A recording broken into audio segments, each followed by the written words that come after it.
اهدنا الصراط المستقيم.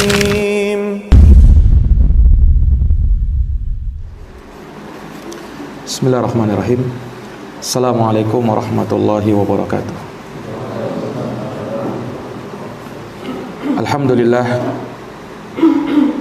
Alhamdulillahi rabbil alamin.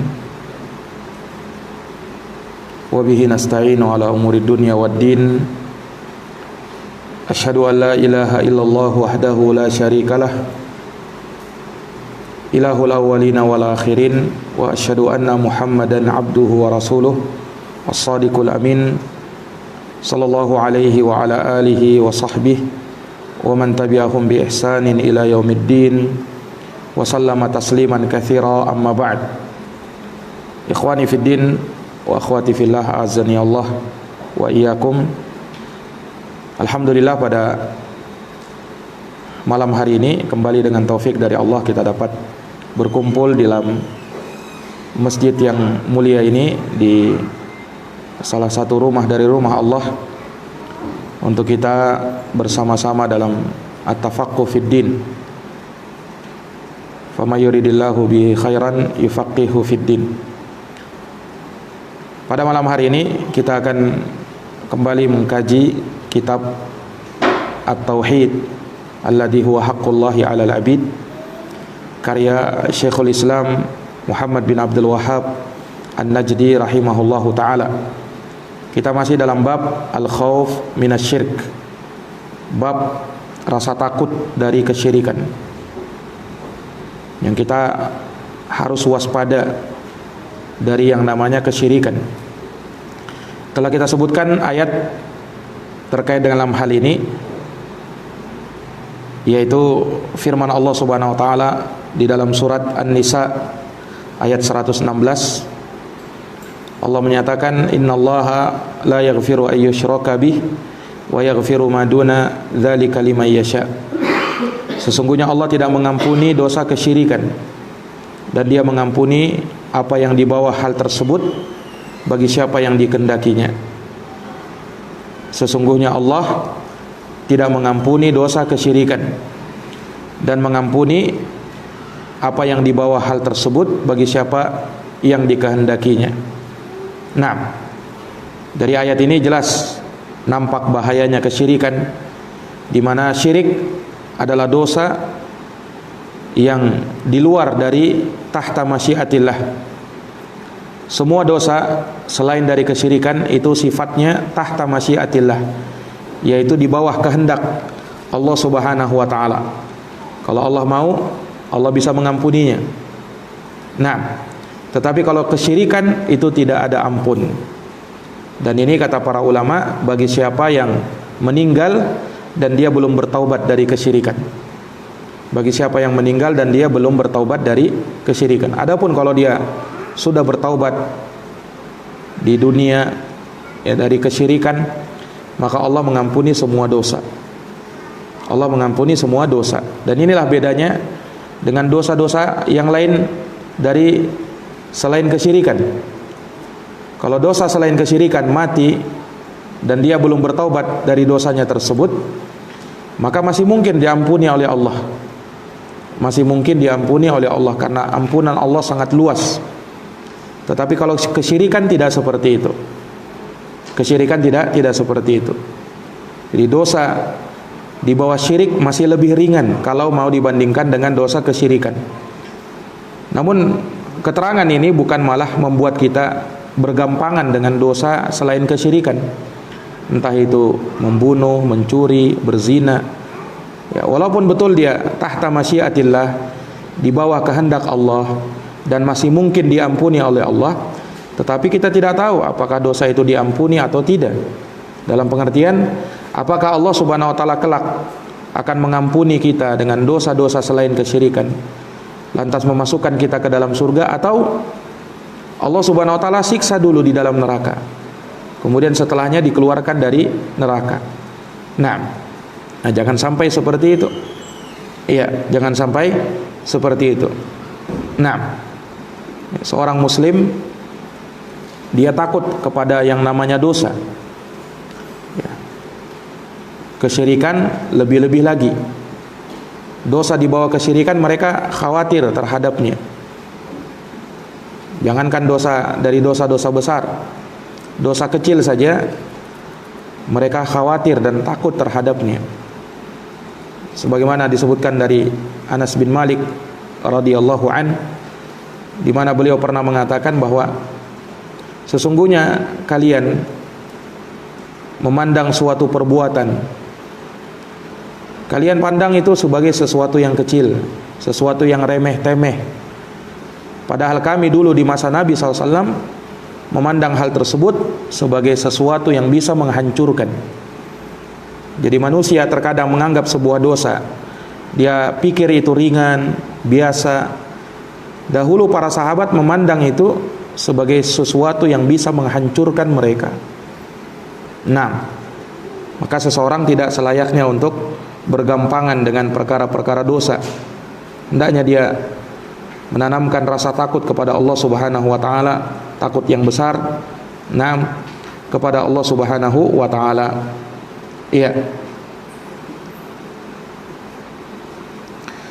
Dan di dalam ayat ini juga terdapat bantahan ya kepada orang-orang kaum Khawarij yang mereka mengkafirkan manusia dengan maksiat,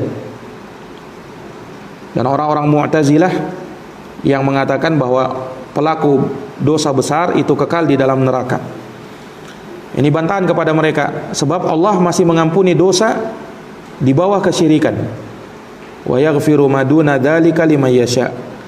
Kalau selain dari syirik, Allah masih ampuni. Apapun itu, selain dari kesyirikan dan kekufuran. Tapi kalau sudah syirik, ini yang tidak diampuni.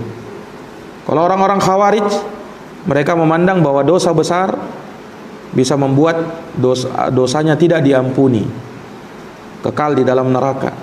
Itu pandangan orang kaum Khawarij, sehingga mereka betapa mudahnya mengkafirkan kaum muslimin dengan dosa-dosa besar yang dilakukan oleh mereka. Padahal Allah mengampuni dosa selain dari kesyirikan. Nah, ikhwani fiddin azani Allah wa iyyakum. Maka ini terkait dengan ayat yang mulia ini di surat An-Nisa ayat 116. Kemudian kita membaca ayat yang berikutnya yang disebutkan oleh Syekh rahimahullah. Kata beliau, wa qala al-Khalilu alaihi salam wa janubni wa baniya an na'budal asnam. Berkata Al-Khalil, yaitu Nabi Ibrahim alaihi salam, di dalam doanya beliau berkata, wa janubni, jauhkanlah saya, wa baniya, dan anak keturunan saya, an na'budal asnam, untuk menyembah kepada berhala. Jauhkanlah saya, kata Nabi Ibrahim, dan anak keturunan saya dari menyembah kepada berhala. Surat Ibrahim ayat 35. Surat Ibrahim ayat 35. Nah, di sini Asy-Syaikh rahimahullah menyebutkan Nabi Ibrahim dengan Al-Khalil. Al-Khalil dari kata khullah.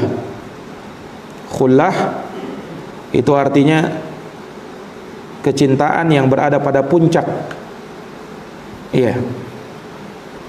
Kalau cinta biasa itu mahabbah. Tetapi kalau cintanya lebih daripada itu namanya khullah. Pelakunya disebut Al-Khalil. Nah, Nabi Ibrahim alaihissalam itu diangkat menjadi Khalilullah, kekasihnya Allah. Dan tidak ada yang seperti ini di dunia ini kecuali hanya dua Nabi dan Rasul Allah. Yang pertama Nabi Ibrahim alaihissalam, dan yang kedua adalah Nabi kita Muhammad sallallahu alaihi wasallam. Nabi kita Muhammad sallallahu alaihi wasallam juga merupakan Al-Khalil atau Khalilur Rahman, kekasihnya Allah. Disebutkan dalam hadis riwayat Muslim, Rasulullah bersabda, "Innallaha ta'ala qad ittakhadani khalilan kama ittakhadha Ibrahima khalilan." Sesungguhnya Allah Ta'ala telah menjadikan aku sebagai khalilnya, kekasihnya, sebagaimana menjadikan Nabi Ibrahim sebagai kekasihnya, sebagai khalilnya. Walau kuntu muttakhidan min ummati khalila, andaikan aku diberikan kebolehan untuk menjadikan seorang dari umatku sebagai khalil, sebagai kekasih, la takhattu dalika atau la takhattu Abu Bakar ini khalila, niscaya aku akan jadikan sahabat Abu Bakar sebagai kekasihku, sebagai khalilku. Ini dalil menunjukkan bahwasanya Nabi kita Muhammad sallallahu alaihi wasallam juga dipanggil sebagai Al-Khalil, kekasih Allah. Makanya Nabi itu bukan sekedar Al-Habib. Nabi itu Al-Khalil, kekasih Allah, lebih tinggi daripada Al-Habib. Kalau Al-Habib itu kecintaan biasa.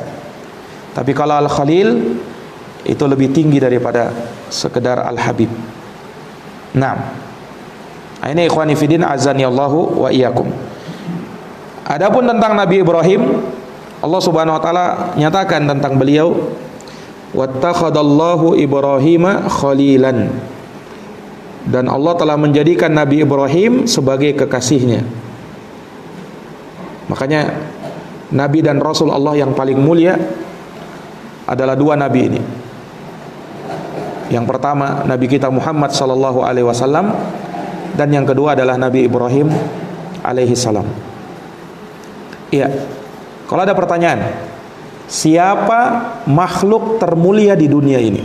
Siapa? Seluruhnya ya, bukan hanya di bumi, di seluruh alam semesta.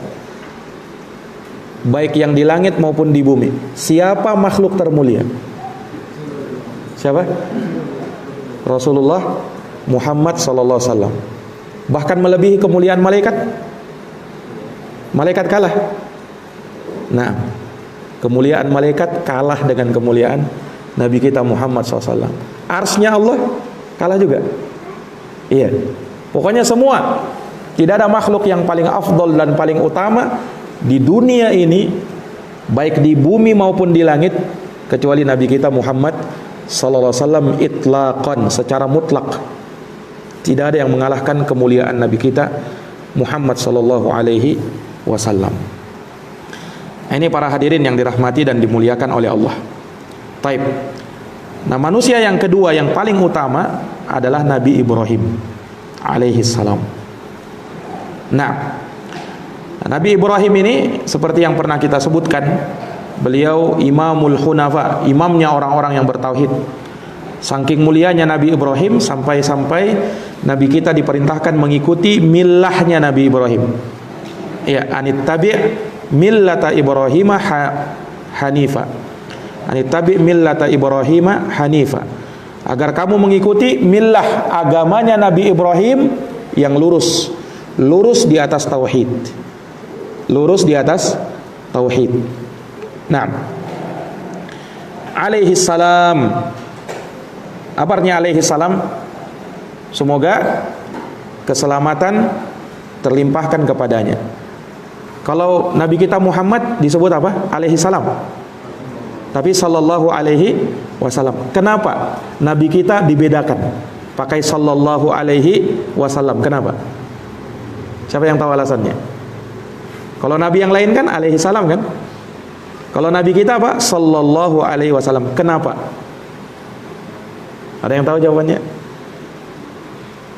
Sering kita dengarkan ini. Kenapa ya? Sering kita dengarkan bahkan di khutbah Jumat. Khotib baca terus itu. Hah? Kenapa? Karena Allah yang nyatakan sendiri. Di dalam Quran apa ayatnya? Innallaha apa? Wa malaikatahu yusalluna 'alan nabi. Kemudian apa? Ya ayyuhalladzina amanu, terus sallu alaihi wasallimu taslima. Jadi ada dua, sallu alaihi, ini salawat, wasallimu, dan sampaikan salam kesejahteraan. wasallimu taslima. Sampaikan salam kesejahteraan kepada beliau. Berdasarkan ayat inilah kita selalu membaca untuk Nabi kita sallallahu alaihi wasallam. Walaupun tidak ada halangan ya, kalau kita misalnya mau membaca Nabi Ibrahim sallallahu alaihi wasallam silahkan, tidak masalah. Nabi Musa sallallahu alaihi wasallam silahkan, tidak ada halangan. Hanya kalau Nabi kita memang mesti kita ucapkan sallallahu alaihi wasallam karena nasnya jelas. Kalau selain Nabi Muhammad sallallahu alaihi wasallam boleh untuk sekedar alaihi salam. Semoga salam kesejahteraan terlimpah atas beliau. Nah, ini para hadirin yang dirahmati oleh Allah. Kalau selain Nabi boleh tidak dibilang alaihi salam? Misalnya Abu Bakar alaihi salam, boleh tidak? Umar alaihi salam, boleh? Ali alaihi salam. Orang-orang Syiah itu sebut Ali alaihi salam. Jangankan Ali, imam 12-nya juga alaihi salam semua. Alaihi salam, alaihi salam. Nah, ya sebenarnya kata ulama, kalau dalam bab doa tidak ada masalah. Boleh tidak kita bilang alaikas salam sama orang? Boleh kan? Salam itu kan apa artinya alaihi salam? Semoga salam terlimpahkan kepadanya. Kalau kita ngucapin saudara kita assalamualaikum, boleh? Boleh. Jadi jangankan Nabi, jangankan sahabat, kita pun boleh. Paham ini? Boleh, itu doa. Hanya saja ada tapinya. Hanya saja sudah menjadi kebiasaan para ulama menyebut Nabi, dan memang ada nasnya disebut alaihi salam. Kalau Nabi kita sallallahu alaihi wasallam untuk sahabat radhiyallahu anhum, karena memang ada nasnya, lebih sesuai dengan apa? Dengan nas. Walaupun tidak masalah kalau disebut dalam bab doa saja ya. Dalam bab doa silahkan, boleh mengatakan Abu Bakar alaihi salam, silakan dalam bab doa, ya kan. Tetapi bukan dari kebiasaan ulama salaf menyebut alaihi salam untuk sahabat. Mereka sebut radhiyallahu anhu, itu yang menjadi kebiasaan. Nah, ini para hadirin yang dirahmati dan dimuliakan oleh Allah. Taib. Jadi doanya Nabi Ibrahim di sini, wajnubni wa baniya an na'budal asnam, yang terdapat di surat Ibrahim ayat 35. Ini doa dari beliau alaihissalam berlindung dari yang namanya kesyirikan. Berlindung dari yang namanya kesyirikan. Beliau berdoa agar dirinya dan anak keturunannya. Taib, anak keturunannya Nabi Ibrahim siapa? Ada berapa anaknya Nabi Ibrahim? Ada 2 saja. Ada berapa? Siapa yang bilang 4 tadi? Ada 2, yaitu Ismail dan Ishak. Ismail itu dari istri beliau yang bernama siapa? Hajar, Ismail. Kemudian Ishak dari istri beliau yang bernama Sarah. Nah, dari Sarah lahirlah Ishak. Nah, dari Ishak ini keturunan para nabi dan para rasul dari Bani Israel. Semua nabi Bani Israel itu keturunannya Nabi Ishak. Yang mana Ishak melahirkan anak yang namanya Yakub. Yakub melahirkan anak yang namanya Yusuf. Yusuf bin Yakub bin Ishak bin Ibrahim. Makanya Nabi Yusuf itu nasabnya paling mulia. Beliau nabi, bapaknya nabi, kakeknya nabi, buyutnya nabi. Yusuf bin Yakub bin Ishak bin Ibrahim. Nah, adapun Nabi kita Muhammad sallallahu alaihi wasallam berasal dari keturunannya siapa? Ismail. Nah, dari Nabi Ismail inilah turun keturunan-keturunannya orang-orang Arab. Orang-orang Arab sampai Nabi kita Muhammad sallallahu alaihi wasallam yang diangkat menjadi nabi dan rasul Allah. Nah, jadi semuanya berpatokan pada Nabi Ibrahim. Bani Israel, nabi-nabi seluruhnya dari kalangan Bani Israel keturunannya Ibrahim. Nabi kita Muhammad SAW keturunannya Nabi Ibrahim. Makanya Nabi Ibrahim disebut sebagai apa? Abul Anbiya, bapaknya para nabi. Itu Nabi Ibrahim. Sebab seluruh nabi dari keturunan beliau. Kecuali nabi yang di atas beliau ya kan, Nabi Adam, Idris ya tidak. Tapi kalau nabi-nabi di bawah beliau itu semuanya dari keturunan Nabi siapa? Nabi Ibrahim. Nabi Ibrahim berdoa, Jauhkan saya ya Allah dan keturunan saya. Pertanyaannya ya ikhwan, keturunan di sini yang dimaksud siapa? Keturunannya Nabi Ibrahim kan Ishak dan Ismail. Apakah dua orang ini saja yang beliau doakan? Hah? Tidak. Yang benar beliau doakan anaknya ini dan keturunan-keturunan di bawahnya lagi, sampai Nabi kita Muhammad SAW, dan sampai keturunan-keturunan setelahnya. Dari keturunan Nabi Muhammad Sallallahu Alaihi Wasallam. Doanya Nabi Ibrahim apa? Kabulkan ya Allah apa? Jauhkan saya dan keturunan saya dari menyembah berhala. Pertanyaannya, apakah doa Nabi Ibrahim ini diijabahi oleh Allah? Dikabulkan tidak doa Nabi Ibrahim ini? Hah? Dikabulkan? Ayo jawab. Dikabulkan atau tidak? Hah? Dikabulkan atau tidak ya kawan? Dikabulkan. Taib, kalau antum katakan dikabulkan, berarti semua keturunannya beliau Nabi Muhammad SAW dan keturunan Nabi Muhammad tidak ada yang menyembah berhala. Betul seperti itu? Hah? Sampai keturunan Nabi Muhammad SAW hingga sekarang ini tidak ada yang berbuat kesyirikan. Betul? Itu kan konsekuensinya kalau doanya beliau ini dikabulkan. Ya, dikabulkan tidak? Ulama mengatakan doa Nabi Ibrahim ini alaihi salam Allah kabulkan, tetapi tidak kepada semuanya. Tidak pada semuanya. Pada keturunan-keturunannya para nabi jelas terjaga dari kesyirikan. Tapi setelah ini kan keturunan yang sampai ke bawah ini, sampai hari kiamat.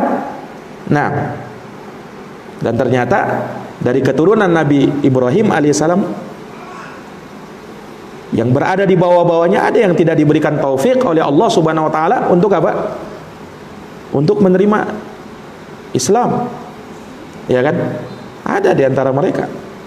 Nah, tidak menerima hidayah Allah Subhanahu wa taala, berarti doanya Nabi Ibrahim ini pada sebagiannya tidak Allah kabulkan. Tapi pada keturunan-keturunan beliau yang merupakan nabi dan rasul Allah kabulkan. Allah kabulkan. Nah, dan ini biasa ya. Jadi doanya para nabi itu mustajabah memang. Tetapi ada doa-doa yang ditolak oleh Allah Subhanahu wa taala. Jangankan Nabi Ibrahim, Nabi kita Muhammad sallallahu alaihi wasallam saja yang doanya mustajabah, tetapi ada pada sebagian doa nabi tidak Allah kabulkan. Ada pada sebagian keinginan nabi Allah tidak luruskan. Makanya seperti keinginan Nabi Muhammad SAW untuk mengislamkan pamannya Abu Thalib, dikabulkan? Tidak. Allah tidak kabulkan. Nabi Abu Thalib meninggal di atas kekufuran. Dalam keadaan Nabi kita Muhammad SAW sangat menginginkan agar pamannya ini masuk Islam, ya kan? Bahkan ketika Abu Thalib mati di atas kesyirikan, apa kata Nabi Muhammad SAW? Beliau ingin berdoa kepada Allah supaya Abu Thalib dimaafkan. Allah kabulkan doa Nabi Muhammad? Tidak. Sallallahu alaihi wasallam. Kenapa? Orang musyrik mati di atas kesyirikan tidak ada tempatnya kecuali di neraka. Nabi Muhammad SAW pun tidak mampu mengeluarkan Abu Thalib dari neraka. Beliau berdoa tapi tidak dikabulkan doanya. Jadi ada di antara doa para nabi dan para rasul yang tidak diijabahi oleh Allah Subhanahu wa taala. Nabi Nuh alaihi salam ketika melihat anaknya mau tenggelam, Nabi Nuh berdoa kepada Tuhannya, Rabbi ya, inna bani min ahli, wahai Tuhanku, anakku ini selamatkan dia dari keluargaku. Allah tolak doanya Nabi Nuh. Innahu laisa min ahlik, innahu amalun ghairu salih. Wahai Nuh, dia bukan anakmu, dia bukan keluargamu, dia bukan anak dari kamu wahai Nabi Nuh. Sesungguhnya dia amalan yang tidak soleh. Ini Allah tidak kabulkan doanya Nabi Nuh. Nah, sama dengan doa ini. Jadi kalau doa ini dikatakan dikabulkan 100%, tidak benar juga. Kalau dikatakan tidak dikabulkan 100%, tidak benar juga. Jadi dikabulkan pada sebagiannya, pada sebagian yang lain tidak. Sebab kalau kita katakan dikabulkan 100%, konsekuensinya semuanya tidak ada yang berbuat syirik. Tapi nyatanya, realitanya ada dari keturunannya yang tidak menerima Islam, ya kan? Nah, ini para hadirin yang dirahmati dan dimuliakan oleh Allah Subhanahu wa taala. Baik. Nabi Ibrahim alaihissalam berdoa seperti ini dalam keadaan beliau imamnya orang yang bertauhid. Kata ulama, kalau Nabi Ibrahim saja berdoa seperti ini, ya bagaimana kita ini? Masih merasa aman dari kesyirikan? Nggak boleh. Ibrahim aja yang luar biasa tauhidnya masih berdoa begini, apalagi kita yang bukan apa-apanya. Nah, kemudian perhatikan, beliau menyebutkan lafaz wajanubni, ijtinab. Itu dalam bahasa Arab maknanya lebih dalam dari sekedar al-bu'ud.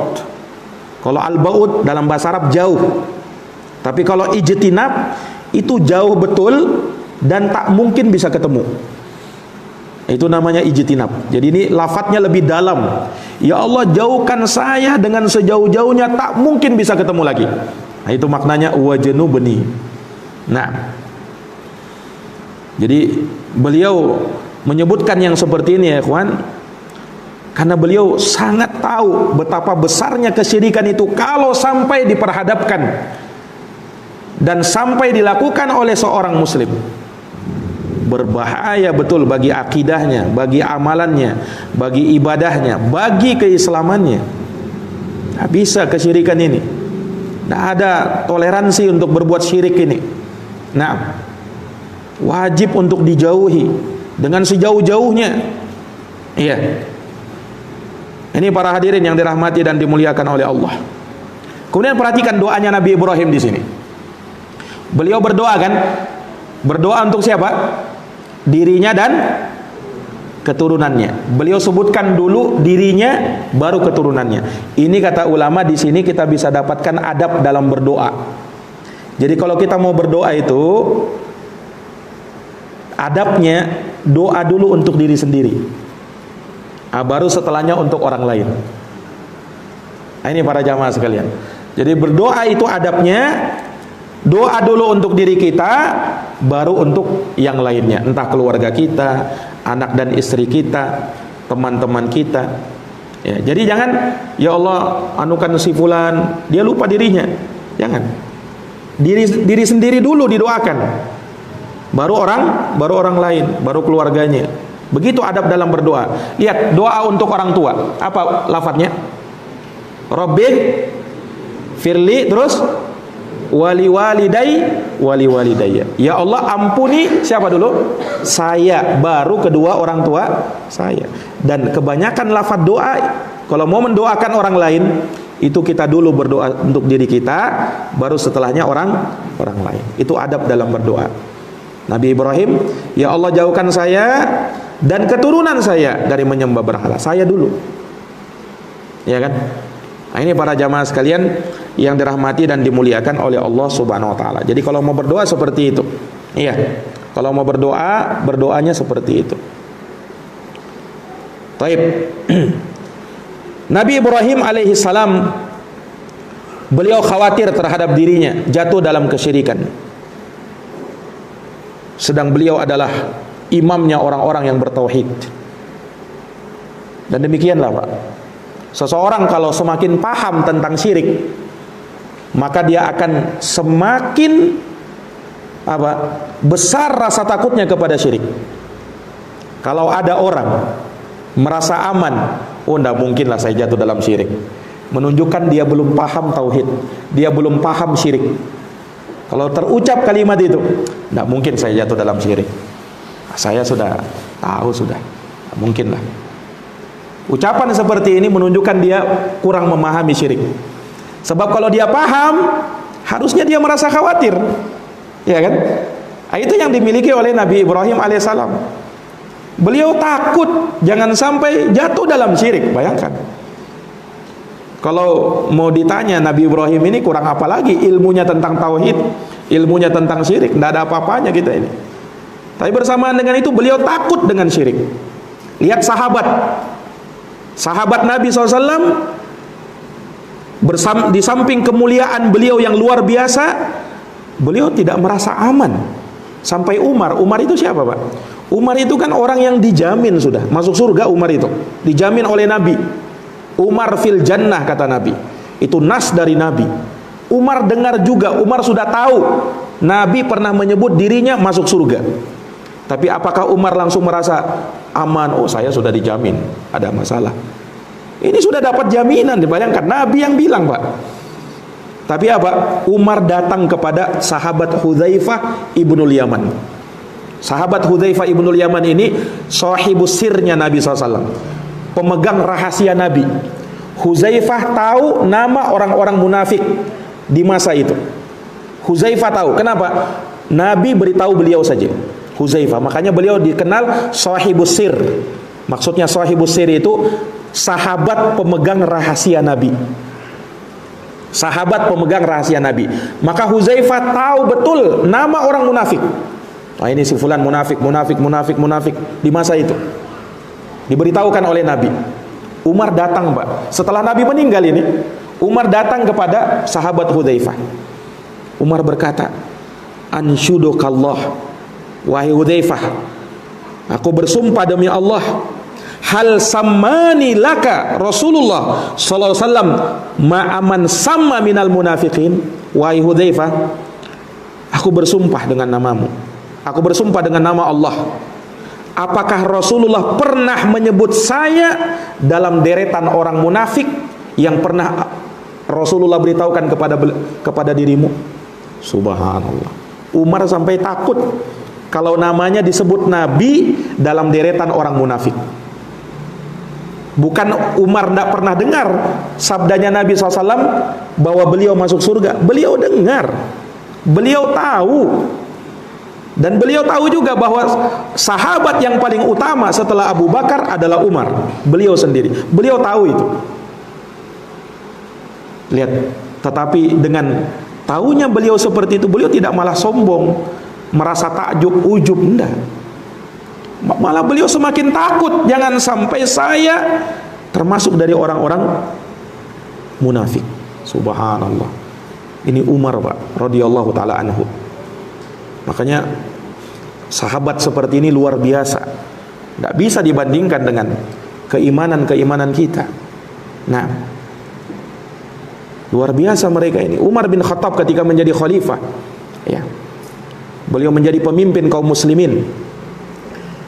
Beliau pernah berucap, ya, karena Umar ini betul-betul ketika menjadi khalifah memperhatikan rakyatnya, kesejahteraannya luar biasa. Umar itu biasa keliling kota Madinah tengah malam untuk memperhatikan siapa rakyatnya yang kekurangan.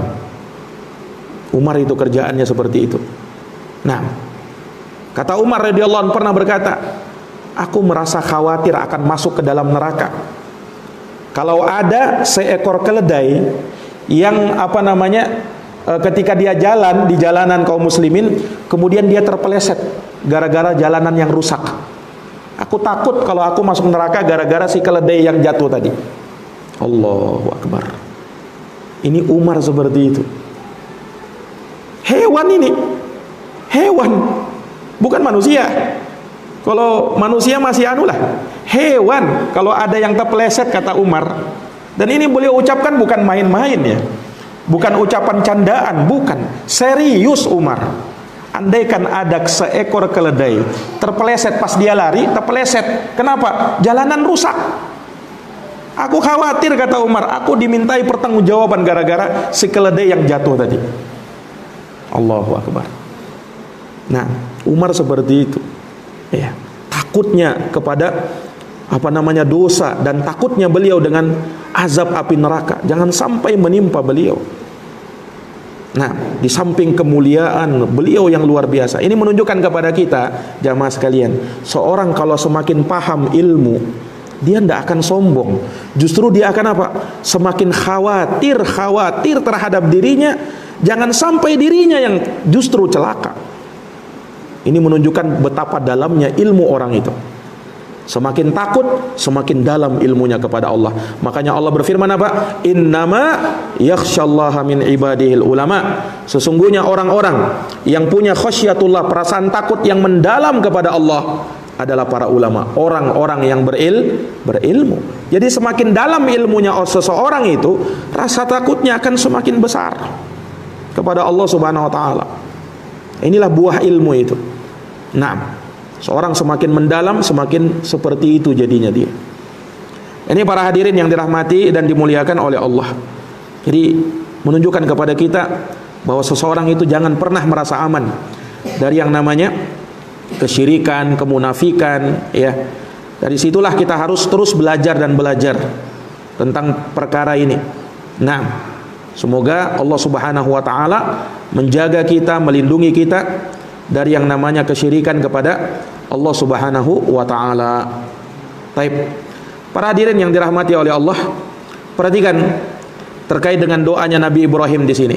Ya Allah, jauhkanlah saya dan anak keturunan saya dari menyembah kepada al-asnam. Al-asnam itu jamak dari kata sonam.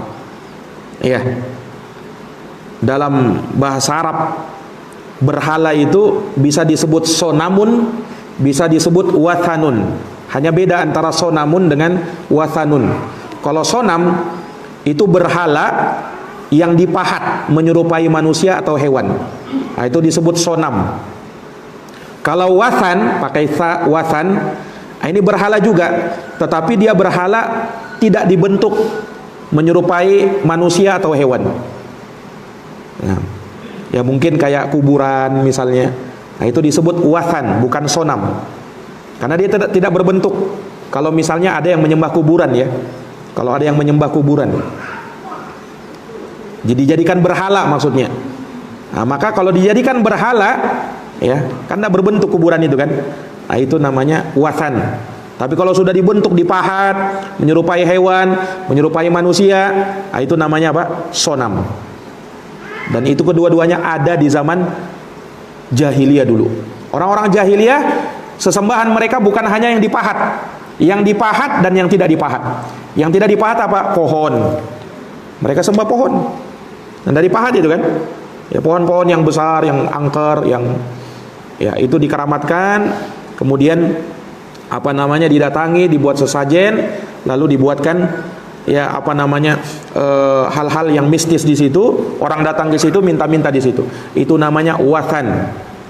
Wathan. Nah, demikian pula kuburan-kuburan yang diagungkan, yang dibesarkan, yang dibangun. Kemudian orang berbuat kesyirikan di situ. Itu juga namanya wathan. Berhala juga, tetapi berhala yang tak dibentuk. Kalau ada orang yang menyembah kepadanya. Nah, ini para jamaah yang dirahmati dan dimuliakan oleh Allah Subhanahu wa taala. Ya. Maka ayat yang mulia ini ya menjadikan kita harusnya takut kepada yang namanya syirik. Karena Nabi Ibrahim saja takut kepada syirik, maka mengapa kita tidak takut dengan yang namanya syirik? Makanya pantas judul bab yang beliau bawakan babul khauf minasyirik. Bab takut dari kesyirikan. Harus diwaspadai dari yang namanya syirik ini. Jangan pernah merasa aman. Jangan pernah merasa aman.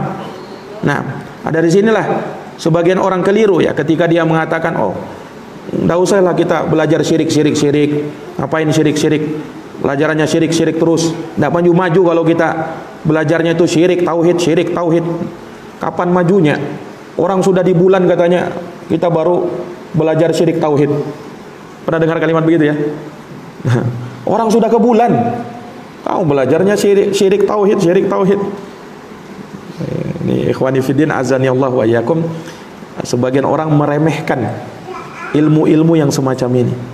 Nah, padahal disinilah justru kemuliaan seseorang lebih tinggi daripada bulan nanti yang dia dapatkan. Apa baru ke bulan? Nah, itu pun masih diragukan, benar juga ke bulan itu atau tidak itu. Jangan sampai cuman bohong-bohongan itu. Ya kan? Nah, ini. Jadi kalau beritanya dari orang-orang kafir, kita tidak bisa percaya ya. Kalau berita orang kafir, asalnya mereka tidak bisa dipercaya. Banyak bohongnya, ya kan? Nah, ini para jamaah sekalian yang dirahmati dan dimuliakan oleh Allah. Mungkin yang kita cukupkan sampai di sini pembahasan terkait dengan ini. Insyaallah akan kita lanjutkan di pertemuan yang akan datang. Bismillahirrahmanirrahim. Wallahu alam bisawab. Subhanakallahumma wa bihamdika asyhadu an la ilaha illa anta astaghfiruka wa atubu ilaik. Assalamualaikum warahmatullahi wabarakatuh.